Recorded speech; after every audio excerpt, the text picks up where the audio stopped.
বন্ধুরা, তোমাদের জন্য নিয়ে চলে এলাম আবার একটি নতুন ভিডিও। আজকের ভিডিওতে মাধ্যমিক পরীক্ষার্থী 2024-এ যারা আছে তাদের জন্য একটা বিরাট বড় সুখবর রয়েছে।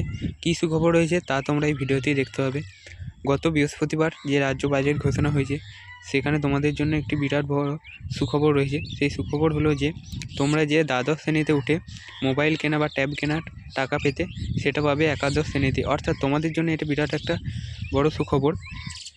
তোমরা সেই টাকা পেয়ে যাচ্ছ ক্লাস 11-এই। বলা হয়েছে দেখে নেব। বৃহস্পতিবার পশ্চিমবঙ্গ বিধানসভার বাজেট ঘোষণা করলেন রাজ্যের অর্থমন্ত্রী।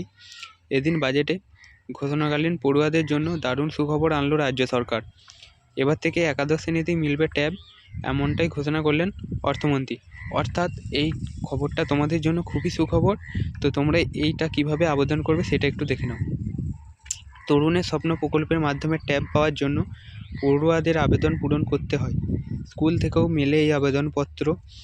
এই আবেদনপত্রে পড়ুয়ার নাম, অভিভাবকের নাম, আধার কার্ড, বয়স, ব্যাংকের ডিটেলস দিতে হয়।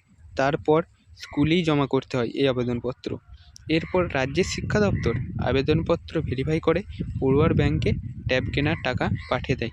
অর্থাৎ তোমাদের এইটাই পুরোটাই হবে তোমাদের স্কুলে। তোমাদের এই নিয়ে কোনো চিন্তা নেই। তোমাদের স্কুল থেকে আবেদনপত্র হবে, সেখানেই জমা হবে। তো তোমরা মাধ্যমিক পরীক্ষা তোমরা ভালোভাবে দাও এবং মাধ্যমিক পরীক্ষায় সফল হও, তাহলে তোমাদের লক্ষ্যও পূরণ হবে। তার সাথে সাথে তোমরা পেয়ে যাচ্ছ এখানে ট্যাব কেনার জন্য 10,000 টাকা। এবং পরীক্ষায় তোমরা যদি ভালো রেজাল্ট করতে পারো, বিভিন্ন স্কলারশিপ তোমাদের জন্য রয়েছে। স্কলারশিপ সংক্রান্ত ভিডিও আসবে তোমাদের জন্য এই চ্যানেলেই। তো তোমরা একটা বলা যায় যে তোমাদের জন্য এই খবরটা একটা বিরাট সুখবর। এই প্রকল্পে কারা আবেদন করতে পারবেন সেটা একটু আমরা ভিডিওয় দেখে নেব। এই প্রকল্প সুবিধা নেওয়ার জন্য পড়ুয়াকে রাজ্যের বাসিন্দা এবং পশ্চিমবঙ্গ সরকার স্বীকৃত স্কুলের ছাত্র বা ছাত্রী হতে হবে। এই টাকা দিয়ে শুধুমাত্র স্মার্টফোন বা ট্যাব কেনা যাবে। ওই টাকা দিয়ে মোবাইল কিনে অবশ্যই সেই রসিদ বিদ্যালয়ে জমা করতে হবে।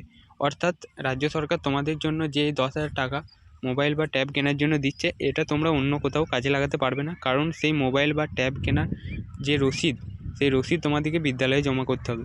তো বন্ধুরা, এই ছিল তোমাদের জন্য একটা বিরাট সুখবর। তো ভিডিওটা এই পর্যন্তই। পরে দেখা হচ্ছে অন্য কোনো ভিডিওয়। তো ভিডিওটি তোমাদের ভালো লাগলে লাইক একটি করে দাও। লাইক করলে আমার ভিডিও করার উৎসাহ আরও বেড়ে যায়। তো এই ছিল আজকের ভিডিও। তোমরা ভিডিওটি লাইক, শেয়ার এবং সাবস্ক্রাইব প্রচুর পরিমাণে করে দাও। ধন্যবাদ।